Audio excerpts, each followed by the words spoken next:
একটা ফুলা সরকারি চাকরি পাইছে, দৌড়ায় তার বাপ মার কাছে কইতাছে যে আব্বা আম্মা আমি তো সরকারি চাকরি পাইছি, মাসে প্রায় 2-2.5 লাখ টাকা বেতন পাইম, দেখবা তোমরা ঋণ সহকার আমি সুদ করে লাইম।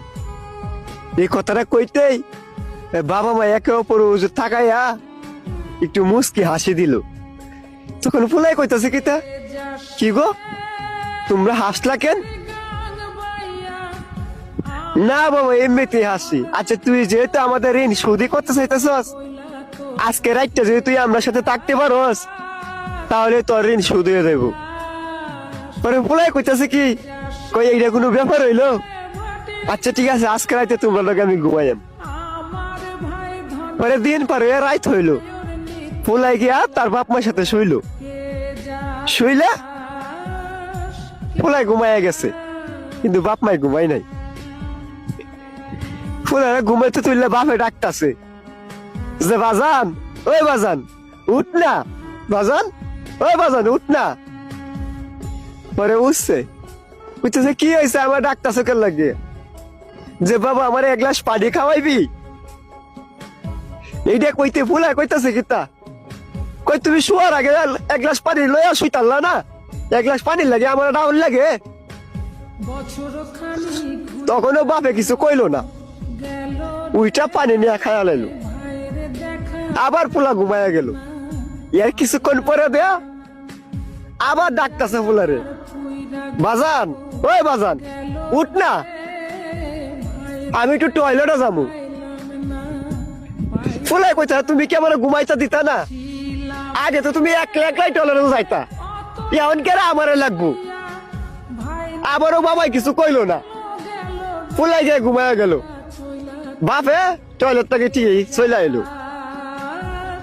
এর কিছুক্ষণ পরে দে আবার ফুলারা ডাকতেছে, বাজান ওই বাজান উঠ না, আমার পেটের মধ্যে খিদা লাগছে, দেখ না ফ্রিজের ভিতরে কিছু আছে নাকি।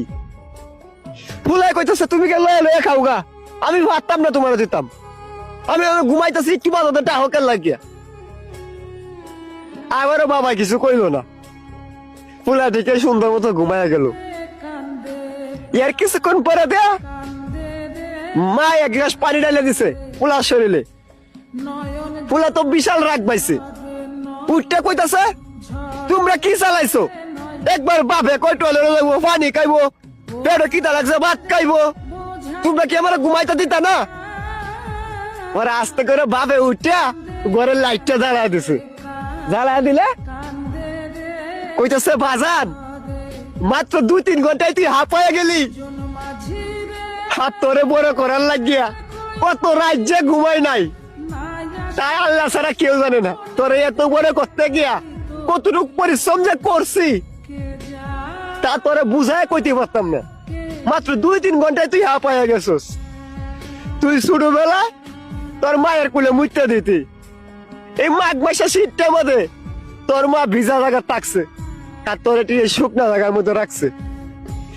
এই অর্ধেক খাইতে বেলা তোর পেটের মধ্যে ক্ষুধা লাগতো, কিন্তু তুই খাইতে চাইতি না। তোরে উড়ানো হাঁটতাম নিয়া বারিন্দার হাঁটতাম, হাঁটতে হাঁটতে ধরে খাওয়াইতাম। এই ফজরের আজানটা যখন পড়ে তখন সেরা কম ভাবে ঘুমে ধরে, সেই টাইমে তুই কি করতি, পায়খানা করে দিতি। এই পায়খানা পরিষ্কার করে আবার তোরে লইয়া শুইতাম। একটা রাইতের মধ্যে কম করে হলো তুই 10 বার ঘুম থেকে উঠতি। তারপরেও একদিন বাজান তোর প্রতি বিরক্ত হই নাই। আর আজকে মাত্র 2-3 ঘন্টায় তুই হাঁপায়া গেলি, তখন আর ফুলার বুঝতে বাকি থাকে নাই।